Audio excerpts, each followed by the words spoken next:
Hi everyone, स्वागत है आप सभी का आशीष एकेडमी के यूट्यूब प्लेटफॉर्म पर। तो जिसका इंतज़ार करते करते हमें सदियां बीत जा रही हैं, उसके लिए आज हमारे माननीय मुख्यमंत्री द्वारा ट्वीट निकल कर सामने आता है। और जैसा कि आप सभी लोग को पता है कि आज समीक्षा होने वाली थी और वो समीक्षा कहाँ पर पहुँची है, तो ये आप देख सकते हैं। लगातार 3-4 घंटे मीटिंग होने के बाद हमारे सामने कुछ नतीजे निकल कर आते हैं और वो किस प्रकार के नतीजे हैं वो मैं आपको यहाँ पर दिखाता हूँ। जैसा कि आप सभी लोग जानते हैं, उत्तर प्रदेश में शिक्षक भर्ती की बात जब भी आती थी तब भी सभी जितने चाहे वहाँ के शिक्षक मंत्री रहे हों या शिक्षक नेता रहे हों या फिर कोई भी पॉलिटिकल पार्टी से जुड़ा हुआ संबंधित व्यक्ति रहता था, वो हमेशा यही एक बात कहता था कि वहाँ पर शिक्षक और छात्र अनुपात बराबर है। 2024 लोकसभा का चुनाव आता है और इस चुनाव में जिन बेरोजगारी से जो जूझ रहे थे लगातार, वो यहाँ पर नेताओं का अनुपात और समानुपात यहाँ पर बराबर कर दिया है। तो यहाँ पर ये एक बेहद खुशी की बात है कि हम लोग इतने जागरूक हुए कि हम लोग अपने रोजगार के लिए सरकार के खिलाफ लड़ाई लड़े।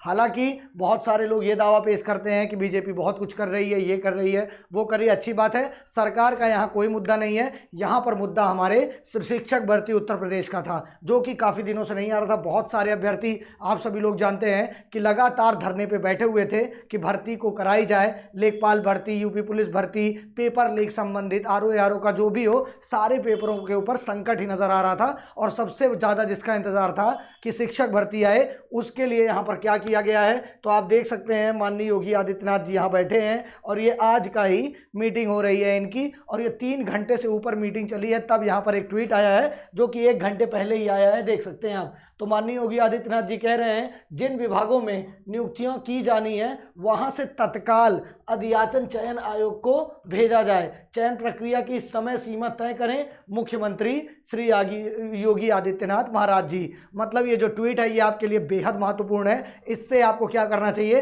अब जो है यूपी में भी क्या आएगी, शिक्षक भर्ती की बहार आएगी।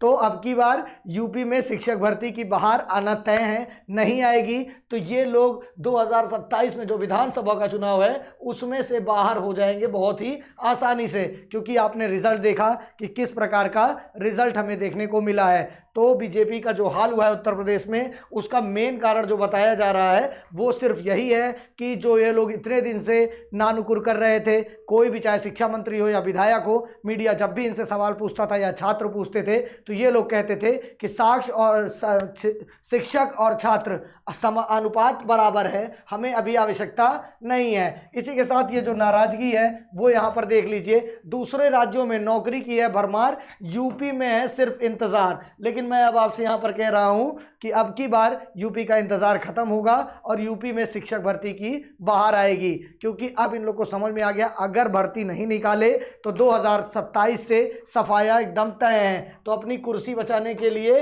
पॉलिटिकल पार्टियां अब यहाँ पर क्या करेंगी, बीजेपी अब यहाँ पर क्या करेगी कि आपको भयंकर रूप में भर्ती देगी, नहीं देगी तो इसका परिणाम झेलने के लिए तैयार है। और अब आप भी इनको परिणाम दिखाने के लिए रेडी हो चुके हैं। कोई भी सरकार हो, अगर आपकी नियुक्ति है पद खाली, उसके बावजूद भी अगर मनाही हो रही है तो फिर वहाँ पर क्या करना चाहिए, वहाँ पर इनको सीधे सीधे बाहर ही कर देना चाहिए। जैसे ये नकार रहे हैं उसी प्रकार से छात्र शक्ति को भी नकार देना चाहिए। देखिए दूसरे राज्यों में लगातार नई भर्तियां निकल रही हैं। उदाहरण के लिए उत्तर प्रदेश के कितने अभ्यर्थी जो बिहार गए परीक्षा देने और वहां पर क्वालिफाइड हो गए और वहां पर कितनी ज़्यादा समस्याओं को उनका सामना करना पड़ रहा है। अभी देखेंगे थोड़ी सी लापरवाही बिहार में हुई और जो उत्तर प्रदेश की महिलाएं हैं वो 60% से कम नंबर पाने वाली सीटेट में आज नौकरी कर ली है 3-4-5 महीने, उसके बाद उनको बाहर किया जा रहा है। क्या आखिर अगर उत्तर प्रदेश में भर्ती आई होती तो क्या ये सब अभ्यर्थी इतनी दूर अपने घरों से कभी जाते?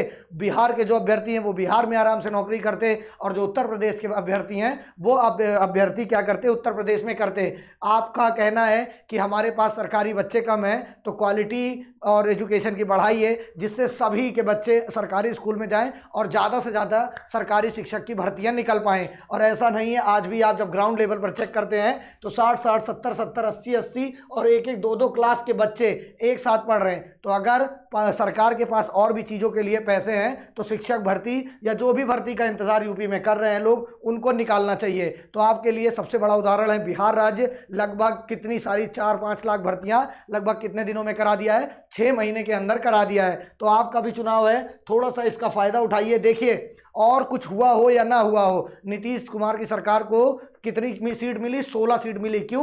क्योंकि इतनी सारी अभ्यर्थी वहां पर आई थी, शिक्षक भर्ती या बहाली इतनी ज़्यादा बड़ी संख्या में हुई थी। मात्र यही एक कारण है। और उत्तर प्रदेश में आप देखते हैं कि इतना ज़्यादा काम हुआ, काशी और अयोध्या सब आप देख ही रहे हैं कि कितने भव्य तरीके से बना दिया गया है, लेकिन उसके बावजूद भी इनको क्या करना पड़ा? मुंह की खानी पड़ी। तो ये क्यों खानी पड़ी? क्योंकि सबसे ज़्यादा ज़रूरत है रोजगार की, क्योंकि जब व्यक्ति कमाएगा नहीं इतने दिन से, अगर नहीं ये नौकरी, यहाँ पर लिखा भी था कहीं कि अगर नहीं है तो बीएड हर साल 19 लाख 20 लाख जो बच्चे कर रहे हैं बीएड के कोर्स को बंद करा दिया जाए। और अब दूसरी चीज़ें जिससे अभ्यर्थी देखें, उनको आस रहती है कि हम बीएड कर लें, बीटीसी कर लें। अब एक नेता का बयान आया था कि जो कुछ नहीं करता वो बीएड कर लेता है जाके। इस तरह का जवाब देने वाले नेता को अब की जनता ने बहुत बेहतरीन तरीके से जवाब दिया है। तो ये जो चुनाव था, यहाँ पर आप देख रहे हैं कि चुनाव ने पूरे तरीके से माहौल बदल दिया है देश का। और क्या किया है? अब रोजगार के ऊपर नेशनल लेवल पर बातें हो रही हैं, और उसी नेशनल लेवल की बातों का प्रभाव क्या हुआ कि आज इतने दिन बाद, चुनाव खत्म होने के बाद तुरंत के तुरंत ही क्या करना पड़ा? यहाँ पर आप देख रहे होंगे कि चुनाव जैसे ही खत्म हुआ तुरंत के तुरंत यहाँ पर योगी आदित्यनाथ ने मीटिंग बुलाई, और लगभग जैसे मैराथन क्लास आप लेते हैं वैसे मैराथन मीटिंग यहाँ चली है, और ये लगभग 3 घंटे के आसपास ये मीटिंग चली हुई है। तो अब आप सभी लोग सजग हो जाइए और अपनी सुपर टेट की तैयारी को जोर पर लगा दीजिए। जो लोग सीटेट क्वालिफाइड होंगे, यूपी टेट क्वालिफाइड होंगे, वो सभी लोग एकदम रेडी हो जाएं। किसके लिए? अपने शिक्षक भर्ती जो आ रही है उसके लिए तैयार हो जाए। यहाँ पर एक देखेंगे, ये सूचना है जो सुबह से आपको दिख रही है कि कौन कौन सी भर्तियों का इंतजार हो रहा है, किनका किनका रिजल्ट अभी तक नहीं आया है, विवादित है, और कितनी सारी आखिरी बार कब आई थी कौन सी भर्ती। तो यहाँ पर ये देख लीजिए सारी चीज़ें यहाँ पर सब दिया गया है। एलटी ग्रेड भर्ती आई थी 2018 में लास्ट टाइम, प्रवक्ता राजकीय इंटर कॉलेज की आई थी 2020 में, यानी 4 साल बीत चुके हैं, उसके लिए 6 साल बीत चुके हैं। देख रहे हैं प्राथमिक भर्ती को आए हुए 2018 में आई थी, उसके बाद से प्राथमिक की भर्ती जो है वो आई नहीं, प्राथमिक शिक्षक भर्ती जो है वो 2018 के बाद आई ही नहीं है। तो यहाँ पर आप देख रहे हैं कितना ज़्यादा अभ्यर्थियों को नुकसान झेलना पड़ रहा है और दूसरे राज्यों में जाकर धक्का खाना पड़ रहा है। तो क्यों ना अपने राज्य में ही उनको नौकरी मिले। इसलिए उत्तर प्रदेश सरकार को अब सारी चीज़ें समझ में आ गई होंगी। अगर नहीं समझ में आई हैं तो अब इनका खाली विधानसभा चुनाव जो बचा है उसमें इनको पर्याप्त मात्रा में समझ में आ जाएगी। पूरा चुनाव जो था ये समानुपात बराबर कर दिया है। बहुत सारे नेताओं का कमेंट था कि उत्तर प्रदेश में किसी भी चीज़ की मतलब शिक्षक भर्ती की आवश्यकता नहीं है, और जैसे ही रिजल्ट आपने दिया इनको वैसे ही माननीय ऑफिशियल आया है यहाँ पर कि जितने भी में हो तुरंत अध्याचन भेजा जाए। और आप सभी लोग जान रहे हैं कि जिस तरीके से हमारे जो शिक्षक अभ्यर्थी हैं लगातार धरना और देकर मांग कर रहे थे, एक चुनाव से पहले तक अगर यही काम कर लिया गया होता, अगर सुनवाई कर ली गई होती तो शायद रिजल्ट कुछ और होता, लेकिन नहीं सुनवाई करने के कारण उसका नतीजा बहुत भयंकर तरीके से भुगताना पड़ा। अब यहाँ पर हाल क्या है कि पहली बात तो पेपर लीक हो जाता है, सबसे बड़ा मुद्दा। दूसरी बात यहाँ पर वैकेंसी नहीं आती, पेपर लीक भी हो जाता है तो जब तक आप इनको प्रूफ नहीं कर देते अपनी तरफ से तब तक यहाँ पर कोई मानने को ही नहीं तैयार होता कि पेपर लीक हुआ था, चाहे वो यूपीपीसीएस आयोग हो या फिर शिक्षा विभाग। तो आयोग अभी नया ही बन रहा है, इससे पहले जो भी आयोग शिक्षा विभाग का पेपर कराया हो, यूपी टेट आपके सामने उदाहरण है जो हुआ था, उसका भी पेपर लीक हो गया था पूरे तरीके से। तो आप सभी लोग जान रहे हैं कि किस तरीके से चीज़ें हो रही हैं। तो यहाँ पर एक सशक्त सरकार जो है उसको क्या करे, एकदम स्ट्रांग तरीके से वैकेंसी निकाले और उसमें एक पैसे के भी इधर उधर ना करे, जिससे जो अभ्यर्थी ईमानदारी से अपनी पढ़ाई में लगे हुए हैं उनको नौकरी करने को मिले। 10-10 साल से लोग वेट कर रहे हैं, जो 2018 में चूक गए वो उनको लग रहा था कि अब वैकेंसी आएगी ही नहीं, और वो ओवरहेज होते जा रहे हैं। आपने देखा अभी उत्तर प्रदेश में यूपी पुलिस की भर्ती निकली थी, 90% ऐसे अभ्यर्थी हैं बेचारे जो हम लोग के संपर्क में भी हैं, लेकिन वो ओवरहेज होने के कारण उसको नहीं भर पाए हैं। तो जब 10-10-8 साल बाद नौकरी आएगी तो ओवरहेज हो ही जाएंगे सब। हालांकि ये बात सही, एक तरफ ये भी सही है कि इतनी वैकेंसी नहीं दी जा सकती जितनी जनसंख्या हमारी, लेकिन कुछ ना कुछ तो दी जा सकती है, कुछ ना कुछ तो जितनी आवश्यक है उतनी तो दी जा सकती है।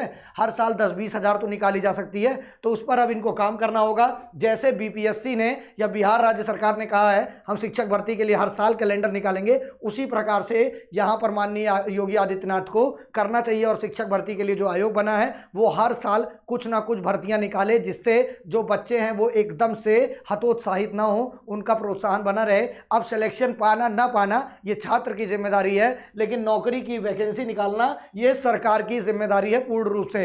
तो सभी लोग तैयार हो जाइए यूपी सुपर टेट के लिए। और जो लोग भी अभी तक बीएड डीएलएड करने के बाद सीटेट या यूपी टेट नहीं पास हुए हैं, उनको जल्द से जल्द सीटेट अभी 7 जुलाई को है, पास कर लीजिए, जिससे आने वाली वैकेंसी में आपको मौका मिले। तो आपकी बार यूपी में शिक्षक भर्ती की बहार होगी, ये आशा है। और ये पोस्ट जो है ये इस आशा को और आगे ले जाती है, इस उम्मीद को बढ़ाती है। तो देखना ये होगा कि आखिर कब तक ये वैकेंसी ले आते हैं और इसके आगे क्या करते हैं। तो चलिए, शिक्षक और छात्र समानुपात बराबर है, तो आज इस बार चुनाव का भी अनुपात और समानुपात बराबर करके दे दिया गया है। और जैसे ही ठीक करके दिया गया वैसे ही यहाँ पर सारी चीज़ें आपके आंखों के सामने उपलब्ध है कि क्या क्या हुआ क्या नहीं हुआ। तो चलिए, आप सभी लोग अब तैयारी में जुट जाइए। उत्तर प्रदेश वाले जो बिहार में शिक्षक बन चुके हैं वो लोग भी तैयारी करेंगे सुपर टेट की, जिससे वो अपने राज्य में आकर नौकरी कर सकें। ये मेरी सलाह है, बाकी आपकी इच्छा है। अगर आपको वहाँ जच रहा हो तो बेहतरीन तरीके से करते रहिए, बाकी अगर वहाँ से आप आएंगे तो वहाँ के भी बच्चों को मौका मिले। तो चलिए,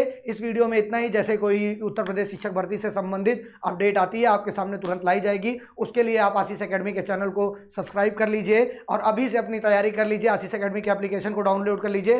फ्री कंटेंट बहुत सारे दिए जाते हैं, जो आपके काम हो वो आप एप्लीकेशन से ले सकते हैं और वहां से पढ़ाई शुरू कर सकते हैं। तो चलिए, थैंक यू, मिलते हैं नेक्स्ट वीडियो में। ऐसे ही न्यूज़ या अपडेट पाने के लिए चैनल को सब्सक्राइब कर लीजिए।